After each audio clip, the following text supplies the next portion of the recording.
Welcome back after the break. تو باسط صاحب، ہم نے پاکستان میں ایکسپیرینس کیا کہ بی ایل اے اپنی کارروائیاں جاری رکھے ہوئے ہے. بھارت کسی موقع پر آ کر اس کو دہشت گرد تنظیم قرار دے گا یا نہیں؟ بڑا زبردست سوال پوچھا بھائی آج آپ. بھارت جب سے 11 مارچ سے واقع ہوا نا، جب جعفر ایکسپریس ٹرین کو اغوا ہائی جیک کیا گیا، تو اس کے بعد سے ہم دیکھ رہے ہیں، جو ہم نے پہلے بھی ڈسکس کیا، کہ بھارت کا سارا میڈیا جو ہے خوشیاں منا ہی رہا تھا تقریباً کہ جی زبردست واقعہ ہو گیا، تو بڑی اسپیشل پروجیکشن دی جا رہی ہے، اور یوں لگتا تھا کہ وہ بی ایل اے کو شاباش دے رہے ہیں کہ ویل ڈن، اس قسم کی ایکٹیویٹیز آپ کرتے رہیں اور ہم آپ کو شاباش دیتے رہیں گے. تو بالکل لگ رہا تھا کہ وہ ان کو امبولڈن کر رہے ہیں، انکریج کر رہے ہیں کہ بہت اچھا. اچھا، اس سب دوران جب پاکستان نے، ہم نے بھی آبویسلی کچھ شواہد کی بنیاد پہ، کیونکہ ہم جلد بازی نہیں کرتے ان معاملات میں، ہم بہت کیئرفل رہتے ہیں. کیئرفل ہیں بالکل. تو ہم نے کہا کہ جی افغانستان تانے بانے ملتے ہیں، لیکن بھارت کا بھی اس میں ہاتھ ہے. اس پہ بھارت میں بڑا احتجاج ہوا اور کہ پاکستان کو تو اندر دیکھنا چاہیے، پاکستان کے اندر پرابلمز ہیں، پاکستان کے وتیرہ ہے کہ فوری طور پہ بھارت پہ الزامات لگا دیتا ہے. حالانکہ یہ بھارت کا وتیرہ ہے کہ اگر کچھ بھارت میں ہو جائے تو وہ ایک لمحہ بھی ضائع نہیں کرتے اور فوری طور پہ پاکستان پہ الزام لگا دیتے ہیں. بالکل. ابھی بھی کچھ واقعات ہو رہے ہیں جو ہم کل ذکر کریں گے بھارت میں جو اس وقت ہو رہا ہے، تو فوری طور پہ پاکستان پہ الزامات. تو یہ تو بھارت کا وتیرہ ہے. لیکن اس سارے معاملے میں جب سے یہ معاملہ شروع ہوا اور ابھی بھی اس کی بعض گشتہ میں، مطلب یہ ہے کہ اس کے بارے میں تجزیے بھی ہو رہے ہیں، بھارت میں بھی ہو رہے ہیں، منسٹری آف ان کی جو ایکسٹرنل افیئرز ہے ادھر سے ہی بیانات آ رہے ہیں. لیکن ابھی تک بی ایل اے کی جو ایکشن ہے، ٹیررسٹ ایکشن، جس کو یونائٹڈ نیشن سیکورٹی کونسل نے بھی کنڈیم کیا ہے، بھارت نے ابھی تک کنڈیم نہیں کیا. یہ ہمارے لیے ایک سوچنے کی بات ہے. وہ پاکستان کا جواب ترکی بترکی دے رہا ہے کہ یہ پاکستان جو ہم اگر ان پہ الزام لگاتے ہیں تو اس کا جواب تو ہمیں فوری طور پہ مل جاتا ہے. لیکن ابھی تک 11 مارچ سے لے کر آج کیا 21 مارچ ہے، بھارت میں کوئی ایسی اسٹیٹمنٹ بھارت نے ایشو نہیں کی. یہ کس بات کی عکاسی کرتا ہے؟ یہ اسی بات کی عکاسی کرتا ہے جو ہم کہتے ہیں، جو ہمارے پاس شواہد ہیں کہ بھارت ہی بی ایل اے کو سپورٹ کر رہا ہے، اسی کو فنڈ کر رہا ہے، اور جتنے بھی یہ کارروائیاں ہوتی ہیں وہ بھارت کی اما پہ ہی ہو رہی ہیں. تو اس میں تو کوئی شک رہنا نہیں چاہیے کہ بھارت جو ہے شاید کتنا اچھا ہو کہ بھارت بی ایل اے کو بین کرے، جس طرح پاکستان نے بلیک لسٹ کیا ہوا ہے اس طرح وہ بھی کرے. لیکن یہ کرے گا نہیں، کیونکہ آفٹر آل بہت سے بلوچ جو سو کالڈ ڈسیڈنٹس ہیں یا سیپریٹسٹ ہیں وہ بھارت میں رہتے ہیں. بہت ایک دو خواتین بھی رہتی ہیں اور بھی بہت سے لوگ ہیں، ہربیار مری، رام دام بکتی، ان لوگوں کا تو ڈائریکٹ تعلق ہے اور ان کو پیسے ملتے ہیں. بیچ میں ایک ہمارا گلف کنٹری ایک برادر ملک بھی ہے جہاں سے کافی فنڈنگ وہاں سے جاتی ہے، ان کی طرف سے نہیں جاتی بلکہ وہ ایک، آپ کہہ لیجئے کہ وہ ایک شہر ہے جہاں پہ فیسیلیٹیٹ ہوتی ہے سارے معاملات. تو کاش کہ بھارت جو ہے، وہ آرگومنٹ ایک کر سکتے ہیں بھارت کے لوگ کہ پاکستان نے بھی تو کبھی نارتھ ایسٹرن اسٹیٹس میں انسرجنسی کو نہیں کنڈیم کیا، نیکسلائٹس کو کبھی کنڈیم نہیں کیا، یا فار دیٹ میٹر آج کل کے ماحول میں وہ کہہ سکتے ہیں کہ خالستان کو کنڈیم نہیں کیا. لیکن خالستان نے ابھی اب تک کوئی دہشت گردی تو کی نہیں، جہاں تک دیکھنا پڑتا ہے. وہ اپنی تحریک چلا رہے ہیں، ان سے پاکستان ایگری کرے نہ کرے، لیکن جہاں دہشت گردی کا واقعہ ہوگا، جہاں انوسنٹ لوگ مارے جائیں گے، پاکستان یقیناً اس کو بھی کنڈیم کرے گا. تو بھارت انٹرسٹنگ ہے یہ کہ آپ بھارت سے توقع نہ رکھیں کہ بھارت بی ایل اے کو کسی طور بھی بلیک لسٹ کرے گا، ان کی ایکشنز کو کنڈیم بھی کرے گا. بلیک لسٹ تو بہت دور کی بات ہے، توقع رکھ ہی نہیں سکتے. چلیے اب کچھ بات کرتے ہیں ٹرمپ کی اور طالبان کی. ان کے تعلقات میں بڑی گرم جوشی کے خواہش مند ہے صدر ٹرمپ، اور کہ کیا فیوچر دیکھ رہے ہیں؟ یعنی بڑا انٹرسٹنگ ایک ڈیولپمنٹ ہوئی ہے. ہم بلکہ آپ اسی پروگرام میں ہم ڈسکس بھی کر رہے تھے کہ ہمیں لگتا ہے کہ طالبان، جو پریزیڈنٹ ٹرمپ ہیں، وہ طالبان کے ساتھ کچھ تعلقات اپنے بڑھائیں گے، کچھ ہم نے ڈسکس کیا تھا. تو ہمیں تھوڑا بہت پریڈکٹ کیا کہ تھوڑا پریشان ہونا چاہیے ہمیں اس معاملے میں. اچھا، اب ہوا یہ کہ 2022 میں ایک صاحب ہیں جارج گلیزمن، انہوں نے وہ ایک اپنے طور پہ افغانستان سیر و تفریح کے لیے آ گئے. تو طالبان نے ان کو پکڑ لیا کہ یہ کوئی ایجنٹ ہے جی یہ امریکن. تو بائیڈن ایڈمنسٹریشن نے بہت کوشش کی ان کو چھڑانے کی, طالبان نے سنی انسنی کر دی. تو ٹرمپ صاحب نے یہ کیا کہ جو ایڈم بولر نہیں تھے انوائے فار ہاسٹیج افیئرز, وہ کابل پہنچ گئے. کابل پہنچ کر انہوں نے جو ایکٹنگ فارن منسٹر ہیں امیر متقی, ان کے ساتھ ملاقات کر لی, اور یہ بڑی زبردست بات ہوئی. ایڈم بولر یہاں پہنچ گئے اور ان کے کہنے پر طالبان نے, یا ٹرمپ کے کہنے پر طالبان نے جارج گلیزمن کو رہائی دے دی. بیچ میں یہ سارے وزٹ جو ہوا یا جو بھی ڈائلاگ ہوا, ٹاکس ہوئیں, اس میں قطر کا بہت بڑا ہاتھ ہے. قطر نے میڈییٹ بھی کروایا, انہوں نے طالبان کو راضی بھی کیا کہ ان سے آپ بات چیت کریں تو آپ کے لیے اچھا ہوگا, آپ کے لیے بھی مزید راہیں کھلیں گی. اور قطر کی بات سنتے ہیں طالبان, کیونکہ قطر نے ہی یہ ہماری اس زمانے میں ہماری فیسیلیٹیشن بھی تھی جی. تھوڑا بہت ہم نے بھی کردار ادا کیا تھا.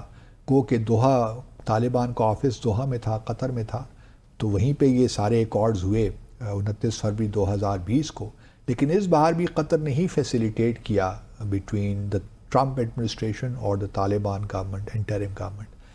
اب جو ملاقات ہوئی ہے اور جو پریس میں جو چیزیں آئی ہیں خاص طور پہ افغانستان میں, اس سے تو یہی محسوس ہوتا ہے کہ ایک تو Trump is now kind of obliged کہ جی بائیڈن کے ہوتے ہوئے تو نہیں کیا, لیکن طالبان نے ہماری بات سنی ہے. جی. گو کہ جو آغاز تھا ٹرمپ کا وہ کتنا اچھا نہیں تھا, کیونکہ انہوں نے آتے ہی طالبان سے یہ مطالبہ کیا تھا کہ جو ہمارے ساری جو ویپنز ہیں, جو اکوپمنٹ ہے, وہ واپس کر دیے جائیں, جس کا طالبان نے صحیح جواب دے دیا کہ جائیں جی, اب وہ تو ہمارا مال غنیمت ہے, مال غنیمت کون واپس کرتا ہے.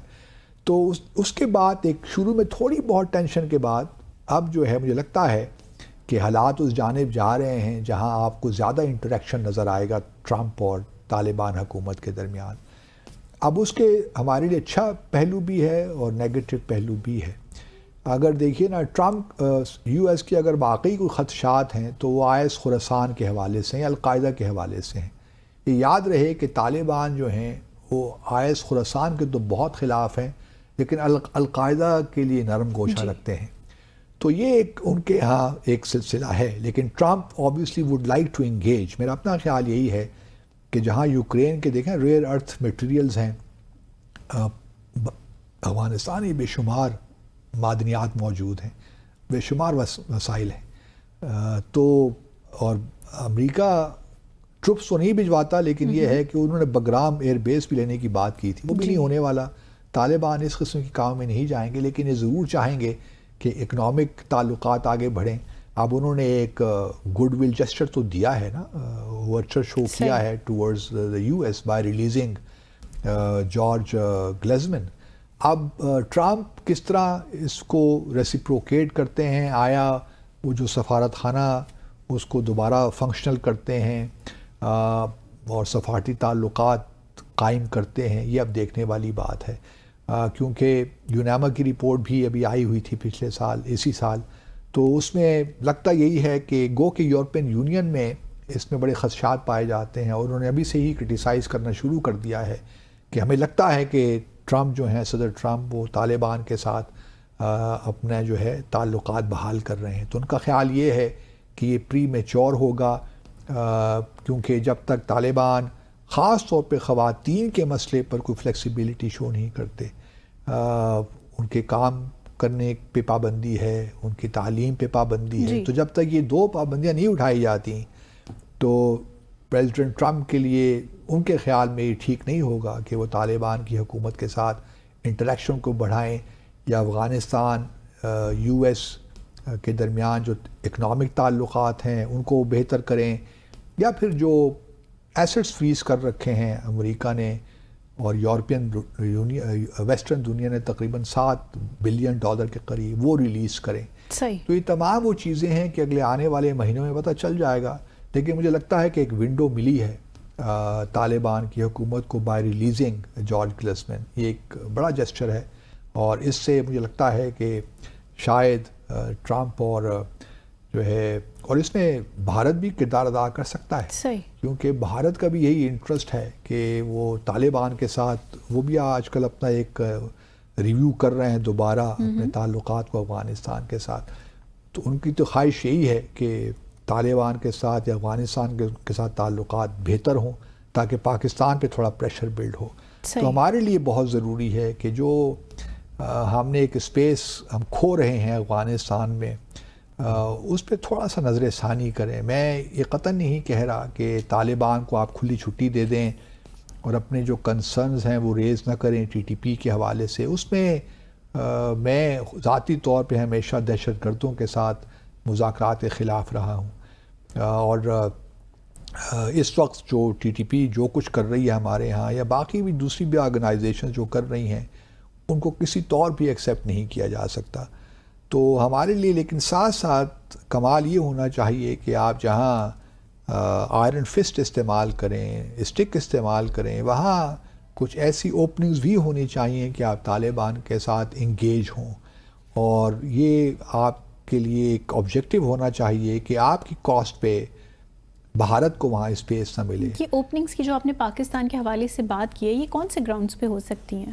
بہت سے. دیکھیں ہمارا تو افغانستان، دیکھیے اگر آپ افغانستان چاہے نہ چاہے، اس وقت پاکستان پہ ان کی ڈپینڈنس تو ہے. پچھلے کتنے دنوں سے ترخم بارڈر بند تھا، اب کھل گیا ہے، تو دونوں سائڈ کو نقصان ہوتا ہے. ٹرانزٹ ٹریڈ کے لیے آپ پشاور چلی جائیے، ایون اسلام آباد میں بھی ہمارے پہ وہ ڈپینڈنٹ ہیں. جو ہے ایک تو ٹرانزٹ ٹریڈ پہ فی الحال ڈپینڈنٹ ہیں جب تک چاہ بہار کو فلی فنکشنل نہیں کرتے. میڈیکل ٹریٹمنٹ کے لیے بہت لوگ آتے ہیں یہاں جی، اور بھی بہت سی چیزیں ہیں جس کے لیے افغانستان سے لوگ پاکستان آتے ہیں. تو ہماری میوچل ایک انٹر ڈپینڈنس ہے. تو یہ ایریاز ایسے ہیں. اور پھر ہم ایک زبان بولتے ہیں، ہم بھی پشتو بولتے ہیں، اس علاقے کے لوگ ہم دری بھی سمجھتے ہیں، وہ بھی دری بولتے ہیں. کلچرل پھر ٹرائبل ہماری لنکیجز ہیں، تو ان کو ایکسپلائٹ کرنا چاہیے ٹو آر ایڈوانٹیج. تو میرا امید کرتا ہوں کہ کوئی اس بارے میں سیریسلی سوچ رہا ہوگا. ڈیفینیٹلی امید پوری ہے کہ شاید سوچ رہے اب ہماری حکومت بھی، کچھ عوام تو پہلے ہی سوچتے ہیں. Let's take a short commercial break hair.